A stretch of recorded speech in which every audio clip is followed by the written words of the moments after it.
이런 공개적인 자리에 제 이야기를 써보는 건 처음이라 굉장히 어색하네요. 그렇지만 딱 한 번만 익명의 힘을 믿고서 이렇게 용기 내어 봅니다. 그간 주변 가족과 친구들에게는 말하지 못했던, 말할 수 없었던 길고 긴 사연을 말씀드리겠습니다. 안녕하세요. 저는 30대 중후반의 남자입니다.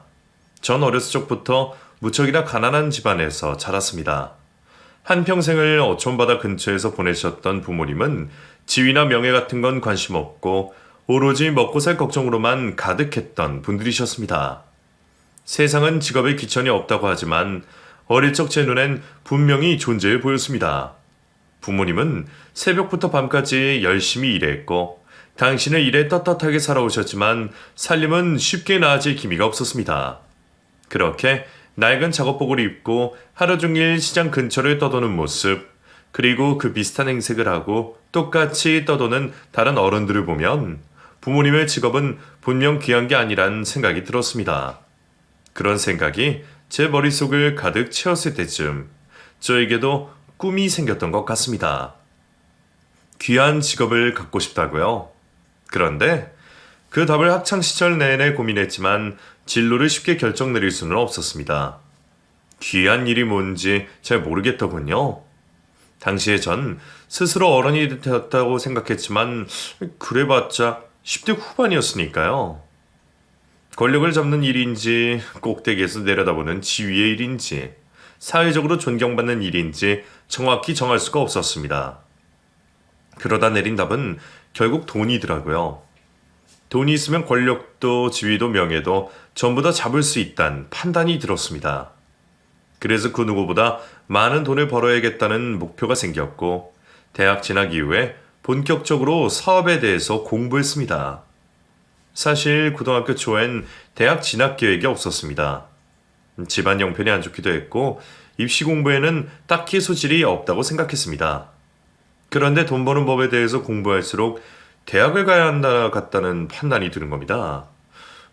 대학을 가지 않고 바로 일에 뛰어들 수도 있지만 그렇게 하면 진급할 수 있는 범위가 어느 정도 한계가 있을 것 같았습니다. 몇 수 더 내다본다면 인맥을 더 넓히고 세상에 대한 견문을 조금이라도 배워서 사회에 나가는 게 좋겠다고 생각되었기도 하고요. 고졸 지원 같은 게 당시엔 더 희박한 기회이기도 했습니다. 그래서 전문대라도 일단 가서 학위를 마련하고 학교를 다니면서 동시에 어떻게 하면 돈을 가장 쉽고 빠르게 많이 벌 수 있는지 공부하기로 했습니다. 당시 제가 내세울 건 오로지 악바리 근성밖에 없었습니다. 타고난 조건으로 인해 남들보다 성공에 대한 의지가 강했고 그만큼 원하는 바를 어떻게든 쟁취하고야 마는 편이었거든요. 전 자신이 있었습니다. 언젠간 써도 남아날 만큼의 돈을 벌어서 지금의 고생을 보상받겠다고. 그렇게 전 대학에 진학했고 1년간은 학비를 미리 벌어놓겠다는 계획으로 아르바이트도 시작했습니다. 당시 고시원에서 지내면서 두세 종류의 아르바이트를 동시에 하게 됐죠. 그러면서 참 다양한 경험을 했습니다. 제가 살던 어촌이 우물한 세상이라고 생각은 했지만 그 나머지 세상은 제 상상보다 훨씬 크고 무섭더라고요. 저희 마을 사람들과는 전혀 다르게 도시 낯선 사람들은 타인에 대한 정이 없었고 어떤 일이든 꼭 돈이라는 물질적 보답이 따라야만 하는 순리가 있었습니다. 처음엔 그런 풍토를 따라가기 어려웠지만 이내 편리하더라고요. 돈을 벌고 싶다는 제 생각이 틀리지 않았던 걸 증명받을 수 있었고 그 간단하고 확실한 최고 가치를 위해서 살아가면 되겠다는 계산이 들었습니다. 그래서 정말 아침부터 저녁까지 수업을 제어한 시간에 여러 아르바이트를 하면서 돈을 모았고 아무도 공부하지 않는 2년제 전문대에서 새벽엔 공부를 하여 장학금을 받아냈습니다. 웨딩홀, 고깃집, 술집, 카페, 주차장 요원, 편의점 등 안 해본 일이 없던 것 같네요. 그렇게 대학 졸업할 때까지 여기저기 일을 하다 보니 가장 돈이 잘 되는 건 대학가나 도시 중심에 있는 술집이라는 걸 알게 됐습니다. 저는 그간 수많은 일을 하면서 알게 된 장사 수완으로 술집을 차리기로 했습니다. 물론 그 목표를 위해서 졸업 후에도 한동안 일을 해야 했지만요. 나이는 어리지만 다행히 일머리가 있어서 그런지 아르바이트생으로 있던 저는 곧장 사장 눈에 띌 수 있었고 가게 매니저를 맡아서 좀 오래 일을 했어요. 그때 그 가게가 손님이 굉장히 많고 유명한 가게였거든요. 그곳을 다니면서 어떻게 해야 많은 고객을 유치할 수 있는지, 그리고 어떤 수요가 있는지, 어떤 컨셉을 잡아야 꾸준히 손님을 유입시킬 수 있을지, 장사를 위해 필요한 건 뭐가 있는지에 대한 많은 도움을 받을 수 있었습니다. 거기서 배운 사업 아이템들을 가지고 27살이라는 나이에 전 제 술집을 열었습니다. 매일 5시간만 자면서 악착같이 돈만 모으고 그 사이에도 틈틈이 장사를 공부한 덕에 가능했던 일이지만요. 사장이지만 초반 1년간은 제가 직접 현장에서 발로 뛰며 조금씩 가게를 변화시켜 갔고 제 정성이 먹혔는지 아님 운이 좋았는지 입소문이 점점 나면서 시내에서 살짝 떨어진 외곽임에도 불구하고 장사가 꽤나 잘 됐습니다. 무엇보다 단골이 많이 생겨서 매출이 크게 불규칙하지도 않았고요. 늘 문전성시다 보니 정말 눈코 뜰 새 없이 바쁘더라고요. 새벽 장사다 보니 육체적으로도 많이 힘들었고요. 그래서 후에는 직원을 많이 두고 지점까지 냈습니다. 저는 어느덧 3개의 지점에 여러 직원을 둔 어엿한 사장이 되었습니다. 매달 들어오는 고정 수입이 크다 보니 생활 자체가 윤택해지더군요. 부모님의 집을 바꿔드리고 차를 사드리고 나니 그 뿌듯함을 말로 형용할 수 없었어요. 어릴 적 꿈을 결국 이뤄낸 것 같아 스스로 대견하기도 했고요. 그러면서 저는 다른 일을 알아보기 시작했습니다. 직원이 있으니 저는 가끔씩만 들리면 되니 생활면에선 어느 정도 안정성이 확보됐었어요. 그래서 다른 직업을 하나 정도 더 가져야겠다는 목표가 생기더군요. 장사일을 위해서 그토록 힘들게 대학을 졸업한 게 아니란 생각도 들었고요. 제가 재미를 붙이고 파고들 만한 일을 알아보게 됐습니다. 그러다 대학 때 친하게 지내던 선배와 술자리를 가지게 됐었는데 선배가 자동차 판매 일을 하더라고요. 자동차 딜러라는 이름으로요. 따지고 보면 영업사원이지만 그래도 좋아하는 일이라 재밌게 하고 있다는 선배 말을 들으니 이 일이다 싶더라고요. 저희 과가 자동차 관련 학과기도 했고 제가 유일하게 관심 있는 것도 바로 자동차였거든요. 어렸을 때부터 이상하게 차에 대한 욕심이 컸었어요. 성공하면 이런 차를 끌어야지 하면서 시간 날 때마다 검색하며 찾아보던 게 차였죠. 맨 처음 가게를 꾸릴 때 가장 먼저 구입한 게 이 차이기도 했고요.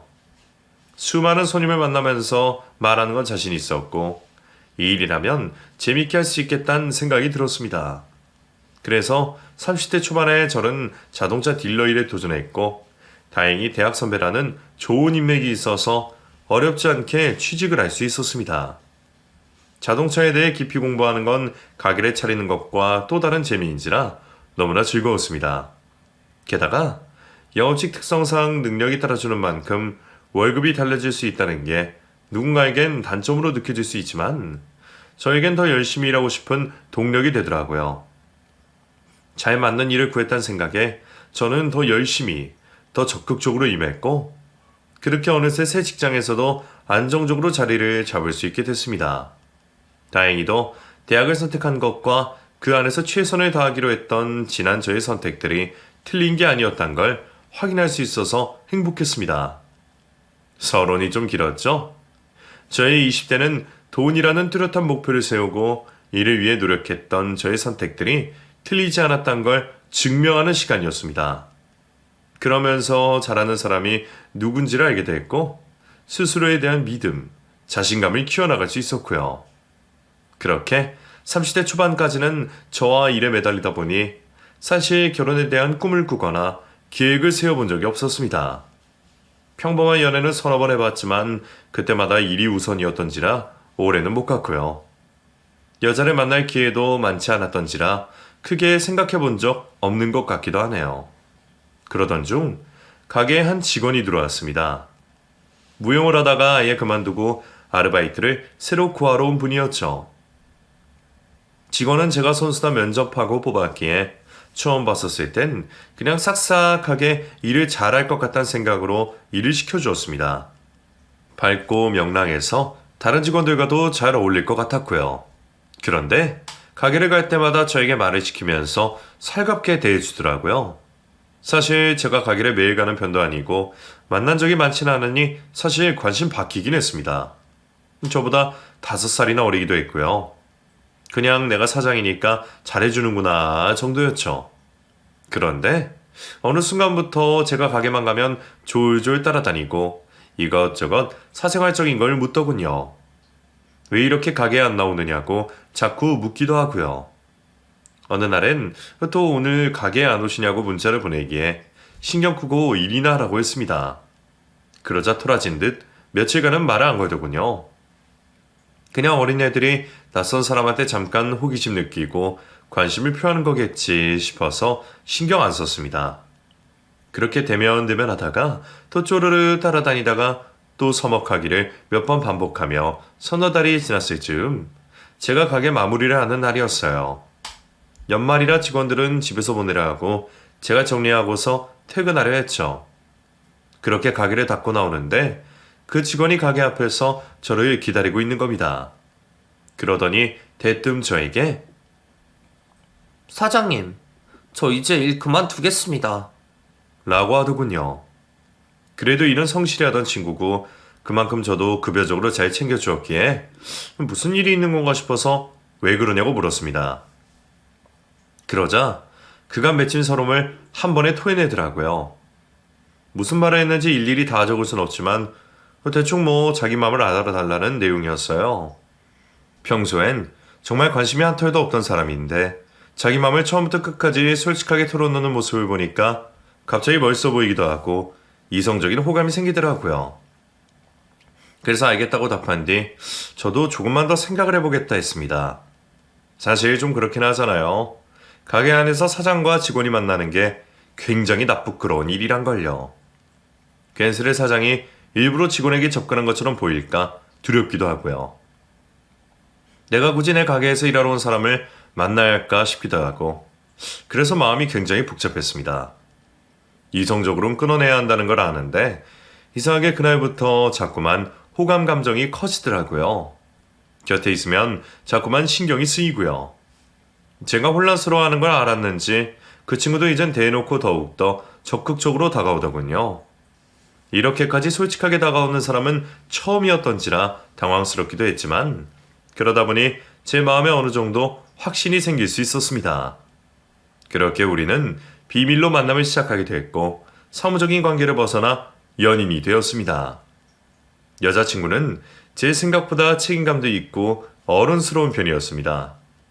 집안에서 장녀라고 했는데 그래서 그런지 미래에 대한 계획도 뚜렷하고 자신의 일에 대해서 고민할 줄 아는 것 같았어요. 그러다 보니 항상 일을 우선시하는 저를 섭섭해하지 않고 이해해 주려고 하더군요. 저는 오히려 그런 점이 미안하고 고마워서 더 잘 대해주려고 했고요. 우리는 그렇게 만날 때만이라도 최선을 다해서 사랑해주기 위해 많이 노력했고 그 점이 참 잘 맞았던 것 같아요. 그렇게 1년 즈음 만나고 기념여행을 갔을 때였습니다. 여자친구가 처음으로 집안 사정에 대해 이야기해 주더라고요. 난 사실 집안 형편이 그렇게 좋은 편이 아니야. 부모님이 버는 돈으로는 내 식구가 살아가기 어려워서 첫째인 내가 생활비를 더 보태야 하는 상황이거든. 아르바이트를 그렇게 많이 하면서도 무용을 포기하지 못한 건 순전히 내 욕심 때문이긴 해. 형편 때문에 꿈을 포기하는 게 억울해서 나중에 후회할 것 같아서 말이야. 그런데 사는 게 욕심만으로는 안 되겠더라고. 가족들은 다 나한테 기대고 하고 싶어 하고 나도 그 시선이 익숙해지다 보니 점점 현실을 눈을 뜬 것 같아. 평생을 책임감으로 살아왔는데 나도 이제는 누군가에게 의지받는 거 말고 기대고 싶기도 해. 그 이야기를 듣는데 여자친구가 많이 안쓰러웠어요. 어린 나이에 가족을 부양하는 게 얼마나 힘들었을지. 어려운 집안 형편으로 인해 미래까지 제한된다는 게 마치 제 지난 시간들과 같아서 많이 공감되기도 했고요. 그래서 저도 제가 살아온 지난 이야기들을 들려주었습니다. 그러자 여자친구가 눈물이 뚝뚝 흘리면서 우리가 그토록 힘들고 어려운 시간들을 겪었기에 이렇게 서로를 만나 행복한 순간을 만들어갈 수 있는 게 아닐까라고 하더군요. 우리는 그날 서로에게 말하지 못했던 이야기를 솔직히 털어놓으면서 마음속에 갖고 있던 각자의 부담감을 내려놓고 한층 더 가까워질 수 있었습니다. 그렇게 깊은 관계로 이어지자 여자친구가 저에게 청혼을 했습니다. 자기와 결혼을 해달라고요. 분명 너무나 좋은 사람이고 함께 있으면 행복하다고 생각했는데 막상 결혼이라는 말을 듣자 갑자기 망설여지는 겁니다. 처음 그 말을 들었을 때 저도 모르게 멈칫하더군요. 저의 멈칫함을 여자친구도 느꼈는지 이내에 서운하더군요. 그게 많이 미안하긴 했어요. 여자친구 나이가 20대 중후반이니 제 기준에선 아직 결혼을 생각하기엔 이르다고 판단했었거든요. 결혼이란 걸 어느 정도 염두에 두고 만났어야 했나? 너무 아무런 생각이 없었나 싶어서 후회되긴 했습니다. 하지만 전 그 당시 가게를 3개를 꾸리면서 직장을 다니고 있는 중이라 다른 것을 생각하기가 정말 어려웠어요. 제겐 너무 중요한 시기였고 미래를 위해 발판을 더더욱 열심히 다져놔야 하는 때였거든요. 하지만 결혼에 대한 여자친구의 의지는 생각보다 더 강했습니다. 처음 이야기했을 때 제 반응을 보고 조금 실망하는가 싶더니 그 다음날부터는 아예 노골적으로 주장하더라고요. 그럼 언제쯤 결혼하고 싶냐? 자기랑 결혼할 생각 없었느냐? 어차피 살면서 결혼은 하려고 했던 거 아니냐? 뭘 그렇게 복잡하게 생각하느냐? 등등. 나중에는 자기를 사랑하지 않는 거냐고까지 묻더군요. 제가 아이를 많이 좋아해서 길 지나가다가 아이를 보면 멈춰서곤 했는데 그런 모습을 보면서 본인은 아이를 2명 이상 낳을 계획도 했다면서요. 어쩌면 여자친구 말처럼 복잡하게 생각할 거 없이 사랑만 보고 결정할 수도 있는 문제였는데 당시에 전 솔직히 결혼으로 인해 달라질 삶이 제가 짜두었던 인생 계획 안에 예상하지 못한 경우일까봐 겁이 나기도 했습니다. 내가 정말 좋은 남편이 될 수 있을지, 좋은 아빠가 될 수 있을지 겁이 나기도 했고요. 한편으론 여자친구가 내 어떤 점을 보고서 결혼까지 결정했는지 궁금하기도 했습니다. 물론 서로를 너무나 사랑했지만 평생의 배우자를 정하는 일은 조금 다른 문제라고 생각했거든요. 이런 고민을 여자친구에게 조심스럽게 물었더니 마치 질문을 기다렸다는 듯 대답하더군요. 자기가 처음 제게 관심이 생겼던 이유와 같대요. 묵묵히 본인 일에 최선을 다하고 그러면서도 주위 사람들에게 사력 있게 대하는 그런 점들이요. 만나보니 그 모습이 틀리지 않았다는 걸 알게 됐고 길게 만나다 보니 결혼해서도 변하지 않을 거란 확신이 들었대요. 자기는 결혼에서 가장 중요한 게 책임감이라고 생각한다면서요. 듣고 보니 여자친구도 오래 생각한 듯하고 꽤나 확고해 보여서 좀 더 고민이 되긴 했습니다. 그렇다면 저는 여자친구의 어떤 점을 믿고 결혼을 해야 할지요. 아까 말했듯이 성숙하고 책임감이 있는 모습이 좋다고 생각했지만 제 기준에 있어서 그 부분 때문에 결혼까지 생각하지는 않았거든요. 생각은 꼬리에 꼬리를 물고서 깊어지기만 했습니다. 제가 계속 시간을 끌다 보니 여자친구도 마음이 상하는 것 같았어요. 우리는 사소한 말다툼을 하기 시작했고 조금씩 지쳐갔습니다. 여자친구를 사랑하면서도 결혼을 쉽게 결정 내릴 수 없는 그 간극의 상황이 너무 힘들더라고요. 하지만 이렇게 고민하는 것 자체가 아직 결혼할 준비가 안 되었다는 생각에 결국 저는 이별을 고했습니다. 기다려달라고 하기엔 너무 염치가 없을 것 같았어요. 제 생각에 아무래도 여자친구는 의지할 만한 사람을 찾고 있는 듯 했고 그러기 위해 안정적인 결혼 생활을 원했던 것 같아요. 그렇기 때문에 여자친구가 더 나은 배우자를 찾을 수 있게 하기 위해 제가 빨리 놓아주는 게 현명한 선택이라고 생각했습니다. 이별을 통보하자 여자친구는 울며 불며 안 된다고 하더라고요. 자기는 저와 함께 있고 싶어서 말을 한 건데 그게 왜 헤어짐의 이유가 되냐고 하면서요. 그러면서 매일 저희 집에 찾아와 붙잡고 또 붙잡더라고요. 제 일방적인 선택에 너무나 힘들어하는 여자친구를 보니 이게 참 사람이 할 짓이 못 된다는 걸 알게 됐어요. 그러면서도 이 사람을 힘들게 만들고 싶지 않다는 생각도 들더라고요.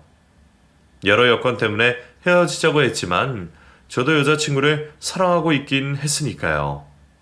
마음이 약해진 저는 또다시 여자친구를 받아주게 되면서 그때 결심하게 됐어요. 결혼을 하자고요. 이 사람이 아니면 안 되겠다 보다는 지금 제가 사랑하는 게 이 사람이고 사랑하는 이가 결혼을 원하니 나도 해야겠다라는 마음이긴 했습니다. 결혼을 너무 어렵고 복잡하게 생각하지 말자고 스스로를 타이르면서요. 여자친구는 아무래도 나이가 많지 않고 제대로 된 일을 시작한 게 아니어서 모아둔 돈이 거의 없었습니다. 처가에서도 미안하지만 이 결혼에 대해 다른 지원은 못 해줄 것 같다고 일찍이 뜻을 전하셨고요.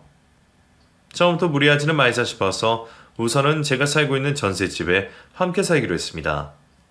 그래도 방이 3개의 신식인 집이라 여자친구도 좋다고 하더라고요. 식을 준비하면서 큰 문제는 없었습니다. 여자친구에서 이제는 집사람이 된 와이프는 제게 모든 결정을 맡겼고 정말 그대로 따라주었어요. 그런데 생각지 못하게 처가의 분위기가 오히려 더 까탈스러운 겁니다.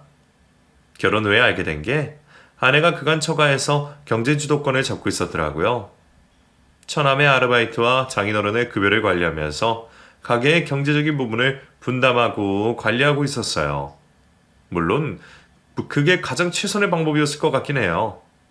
와이프 말고는 경제관념이 뚜렷한 사람이 없어 보였거든요. 가진 것에 비해 눈이 높아 원하는 게 많아서 감당이 안 되는 눈치였습니다. 그러다 보니 자연스럽게 와이프에게 집안의 대소사를 갖다 맡기는 분위기가 됐고 그로 인해 많은 부담을 떠안고 있는 것 같았어요. 일찍이 예상했듯 와이프가 빨리 결혼하고 싶어하는 것도 그런 부담에서 하루빨리 빠져나오고 싶던 거겠죠. 아내가 일전에 미리 말해주길 가족분들이 생각이 좀 깊지 않고 많이 의존적이라고는 했었는데 실제로 만나보니 그건 많이 순화해서 얘기해 준 거였더라고요. 다들 전체적으로 성격이 쾌활하긴 했습니다. 장인 장모는 항상 밝으신 편으로 유흥을 즐기는 분들이셨고 처남은 나이가 어려서 그런지 아직 철이 없어 보였지만 그래도 아기는 없는 사람 같았습니다. 절 만날 때마다 처가 식구들 모두 정말 반갑게 인사해 주시고 우리 사위 우리 매형하면서 엄청 띄워주시긴 하는데 그것만큼 뭔가 제게 원하는 것도 많으시더라고요. 자꾸만 넌지시 저에게 경제적인 부분에서 요구를 하시는 겁니다. 집이나 하우스 같은 게 따로 안 들어가서 너무 좋네. 그래도 우리 소라가 집안일을 기깔나게 잘할 거야. 그건 내가 잘 가르쳤거든. 아, 얘 나는 따로 안 해도 되지? 예전에 지나가다 말하긴 했지만 우리 형편이 좀 그래서. 그래도 뭐 예물 준비해주는 거 있으면 받을 생각은 있어. 사이를 잘 둔다고 이럴 때 좀 보는 거지. 예단은 못 줘도 예물은 줬으면 하는 뉘앙스를 농담처럼 은연중에 밝히시더군요. 마치 집 혼수는 제가 준비한 게 아니라 우연한 행운이 생겨난 것처럼 취급하면서요. 평소 같으면 네네 알겠습니다 하고 넘길 수 있는 부분인데 가끔씩 저렇게 노골적으로 바라는 걸 얘기하시니 저도 그냥 넘기기가 어렵더라고요.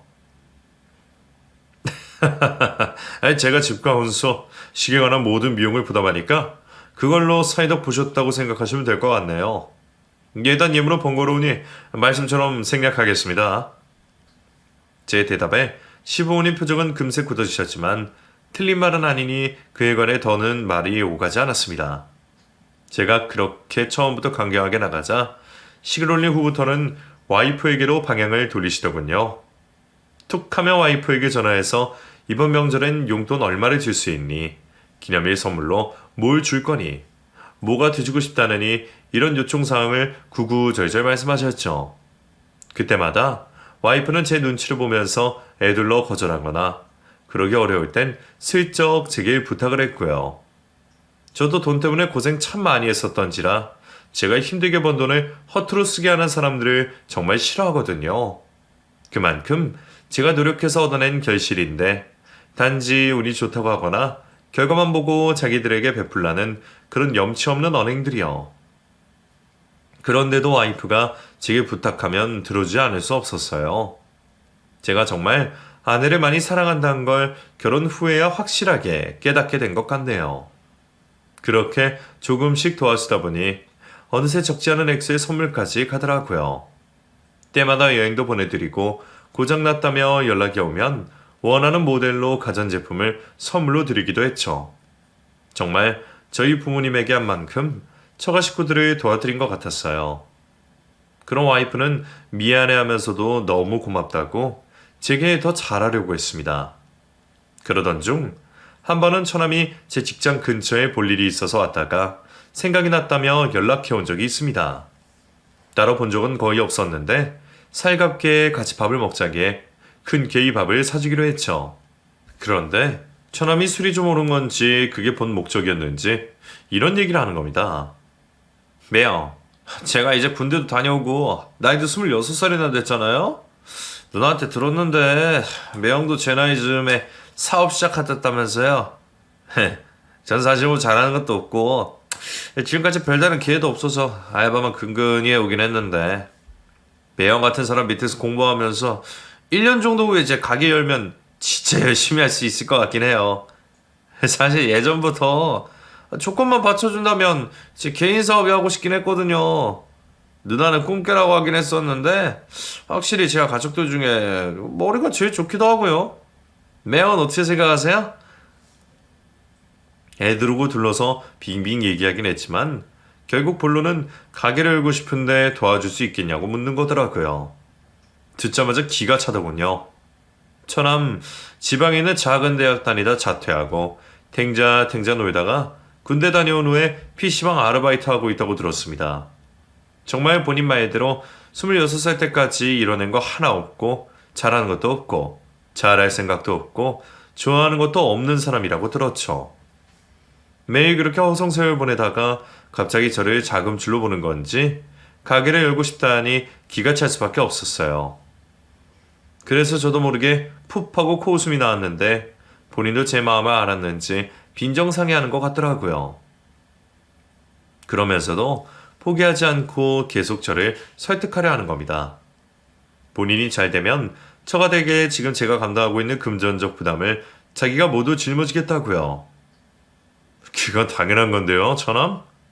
본인이 짊어져야 할 부담을 떠맡은 게 저잖아요. 가족끼리니까 솔직하게 말하는 겁니다만 장사하는 거 그렇게 쉽게 생각할 일 아니에요. 사회 경험이 없다면 남의 돈이 쉽게 벌리는 것처럼 보일 수 있는데 제가 그 나이 됐다면 현실이 그렇게 호락호락하지 않다는 것 정도는 알고 있었을 것 같네요. 본인 힘으로 돈 모아서 여세요. 그럼 그때부터 도와줄게요. 제가 톡 쏘아붙이니 그건 그렇다며 꼬리를 내리더라고요. 저는 그렇게 따끔하게 얘기했으면 알아들었을 거라 생각했습니다. 그런데 염치는 어디다 국 끓여 먹은 건지 그날부터 오히려 더 적극적으로 저에게 엉겨붙기 시작한 겁니다. 저에게 술을 사달라며 매일 저녁 문자, 전화를 해야 되는 거예요. 그러면서 가족 모임이라며 갑자기 처가시댁들을 불러서 식사 자리를 마련하기도 하고요. 계산은 전부 제가 했지만요. 그렇게 만날 때마다 온갖 입 발린 소리로 제 칭찬을 하고서는 꼭 말끝에는 나중에 자기의 사업 파트너가 되어주셨으면 좋겠다고 덧붙이는 겁니다. 그럴 때마다 저는 웃지도 화내지도 못한 채 어정쩡하게 있고요. 제 표정을 감지한 와이프가 나서서 처남을 말렸지만 눈치가 없는 건지 근성이 없는 건지 왜 그러냐며 끝까지 모른 척하고 계속하더라고요. 더 화나는 건 처남이 그렇게 무례하게 나설 때 처가댁 식구들이 뭐라도 한마디라도 해야 하는 게 아닌지 싶은데 다들 의견이 같은 건지 입을 꾹 다물고 아무 말도 없는 겁니다. 장모님은 오히려 방긋 웃으시면서 이제 가족이니 처남 좀 도와달라며 거드시더군요. 그렇게 참고 또 참던 중 명절을 기념해서 또 한 번 가족 모임을 갖게 됐어요. 가뜩이나 일이 몰려 피곤했던 저는 이번엔 불참하겠다고 의사를 전했습니다. 그랬더니 장인에게 1시간마다 전화가 와서는 우리 집 유일한 사이가 안 오면 분위기가 어떻겠냐며 핀잔해 주시는 거예요. 정말 귀찮고 싫었지만 그래도 명절인데 얼굴 붉히기 싫어서 찾아갔습니다. 문을 열고 들어가 보니 저희 신혼집에서 술판을 벌이시고서 처남, 장인, 장모는 취해 있고 아내만 옆에서 안주를 주워 먹고 있더라고요. 제가 안 갈 것처럼 거절하다가 간 거여서 그런 건지 제가 오니까 다들 놀라는 눈치더군요. 화가 나는 걸 억지로 참고서 장인 옆에 앉아 따라주시는 술을 받아 마셨습니다. 그런데 처남이 평소보다 더 취한 건지 제 옆에 와서 딱 붙어 앉더니 이러는 겁니다. 형님, 저 솔직히 섭섭합니다. 제가 넌지시 말하긴 했지만 그래도 못 알아들어볼 정도로 얘기한 건 아니라고 생각하거든요? 근데 자꾸 모르는 척 하시니까 저도 인간인지라 솔직히 서운하기도 하고 화도 좀 나고 그럽니다. 그래도 저도 웃으면서도 얘기했는데 말이에요. 술 냄새 풀풀 풍기면서 제 면전에 대고 서운하다 어쩐다 하니까 더 이상 참기가 힘들었습니다.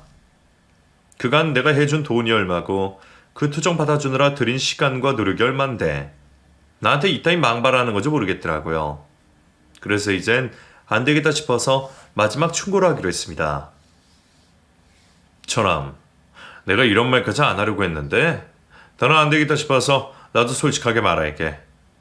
가족을 떠나 인간으로서 처남, 저 염치가 없는 거 아니야? 이런 말까지 안 하려고 했는데 나한테 빌붙으려는 거 나 솔직히 불쾌해. 처남 말처럼 나도 내 의사를 못 알아먹을 정도로 표현 안 한 것 같지는 않은데 왜 못 알아듣지?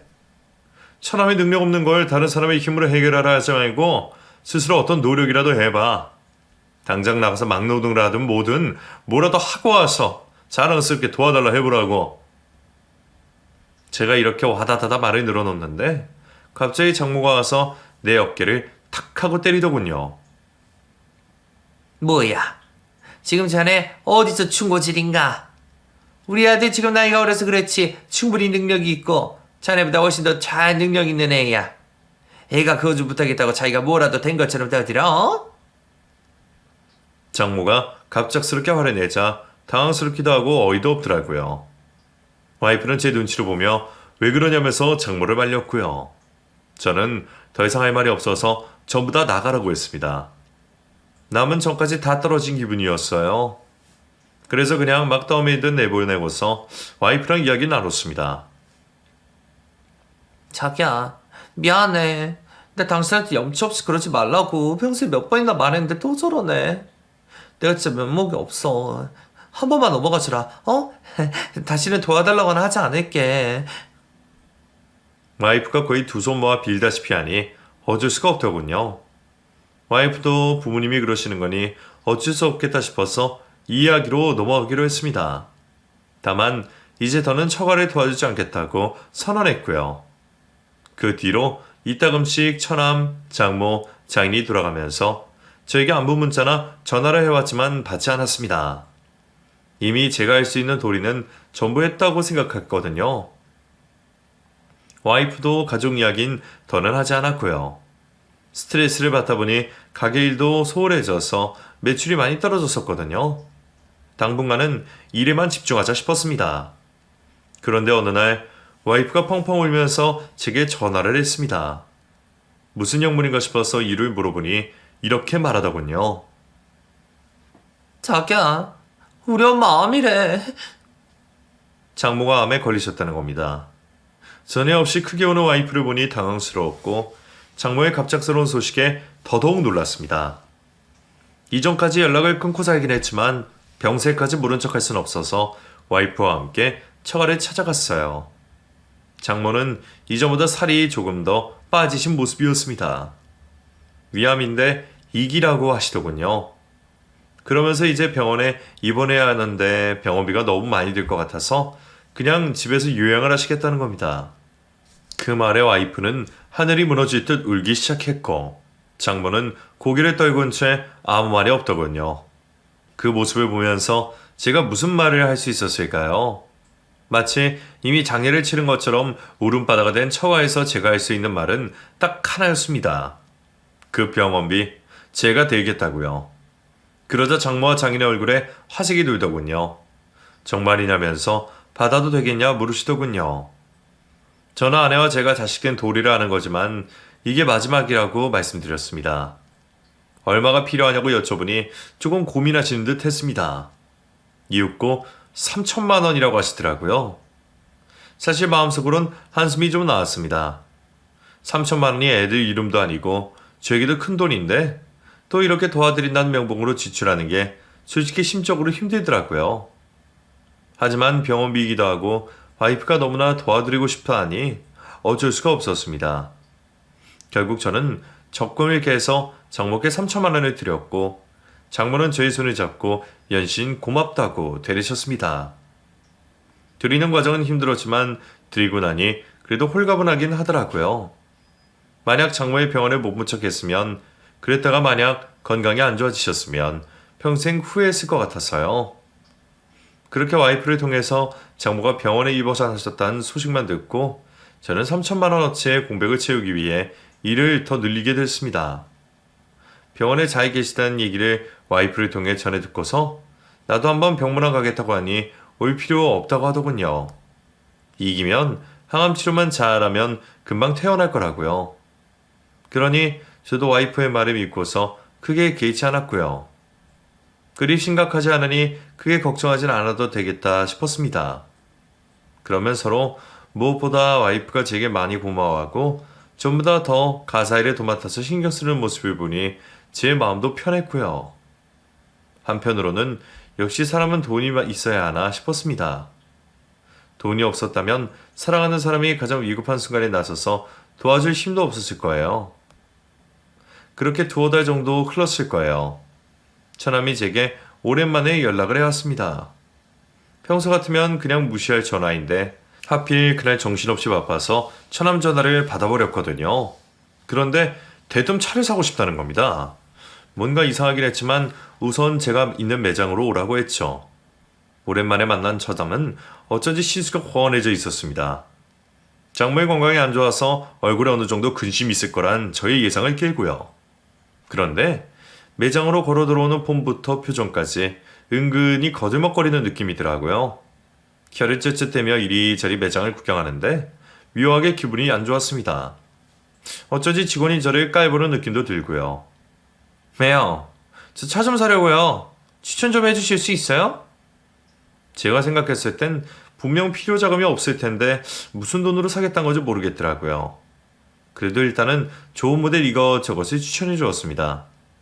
그러자 두어 시간 동안 사람 고생시키며 아주 꼼꼼히 그렇지만 느릿느릿하게 차를 구경하는 겁니다. 그러더니 마지막 즈음 모델 하나를 고르더군요. 곧바로 계약하겠다면서요.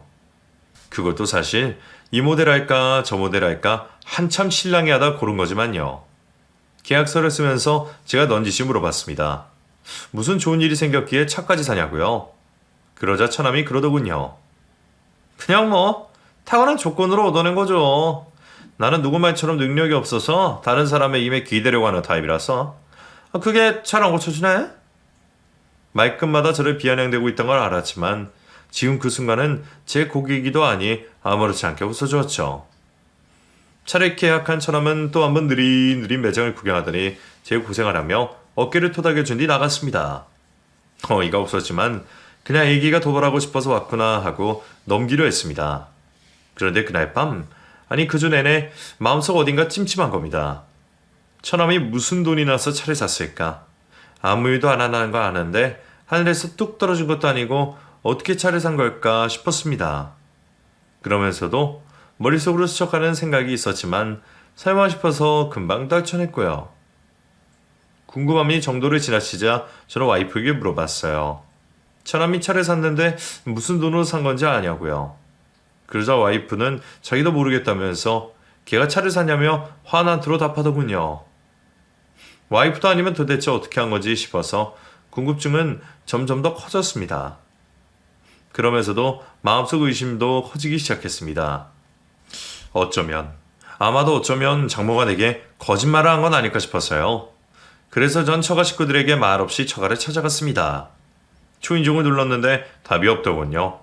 그래서 문을 두어 번 두드렸습니다. 그러자 장인이 누군데 이렇게 문을 두드리냐면서 큰 소리치며 나오더군요. 저를 보더니 곧 표정이 굳어지더군요. 병원에 안 계시고 집에 계시냐 물으니 거기는 와이프랑 번갈아 가면서 계신다고 하더라고요. 제가 알기로 와이프는 그 시간에 필라테스를 배우러 갔을 텐데 말이에요. 그래서 전 그 자리에서 곧바로 처남이 있다는 곳을 찾아왔습니다. 처남은 제가 먼저 연락해오자 기분이 좋은 듯 웃으며 반겨주더군요. 저는 처남을 보자마자 망설이지 않고 곧바로 말했습니다. 처남, 무슨 돈으로 차를 샀어? 네? 무슨 소리예요, 매요? 그 차 무슨 돈으로 샀냐고? 뭐, 그야 엄마가 준 돈이죠? 그 돈 내가 드린 거야. 네? 그 돈 장모님이 나한테 병원비로 거짓말해서 뜯어낸 내 돈이라고. 지금 경찰 부르기 전에 돌려줘야겠는데. 제 말에 처남은 손을 떨기 시작하더군요. 그러면서 애써 웃으며 무슨 오해가 생긴 것 같다며 본인 엄마는 잘 풀라고 답하고 자리를 뜨려고 하는 겁니다. 그래서 전 다시 처남을 붙잡고 돌려달라 말했습니다. 당장 고소하기 전에. 그러자 처남은 얼른 차키를 제게 돌려준 뒤 알아서 해결하라며 자기는 모르는 일이라 한 뒤 도망쳐 버렸습니다. 저는 곧장 차를 끌고 가서 다시 처가로 향했습니다. 저에게 이런 장난질을 했다는 게 너무나 화가 나더라고요. 더 이상 이성적으로 제어되지 않았습니다. 주차라고 올라가려는데 장모가 건너편 차에서 멀쩡한 모습으로 내리더군요. 쇼핑을 했는지 한껏 짐이 들고요. 그래서 전 그 앞으로 가서 정중히 인사했습니다. 장모님 쇼핑 잘하셨나요? 이제 가져가시는 건 깜빡하신 것 같은데. 저를 본 순간 장모는 벌벌 떨기 시작했습니다. 아, 이서방 무슨 소리 하는 건가? 지금? 네 생각에 오해가 좀 있는 것 같은데? 오해는 없습니다. 장모님은 제가 병원비라는 거짓말로 돈을 뜯어냈고 저는 속아서 두려웠고 제 돈으로 처남에게 사준 차를 고델로 되돌려 받아온 거거든요. 다 해결됐습니다. 제 말에 장모는 얼굴이 파래졌고 벌벌 떨던 손으로 어딘가 전화를 했습니다. 당장 밑으로 내려오라고요. 이윽고 와이프가 놀란 얼굴로 내려왔습니다. 그런데 아마도 정말 쇼핑몰에 다녀온 게 와이프인 것 같더라고요. 그제서야 제 머릿속 모든 버즐이 풀리는 기분이었습니다. 와이프도 알고 있던 거였어요.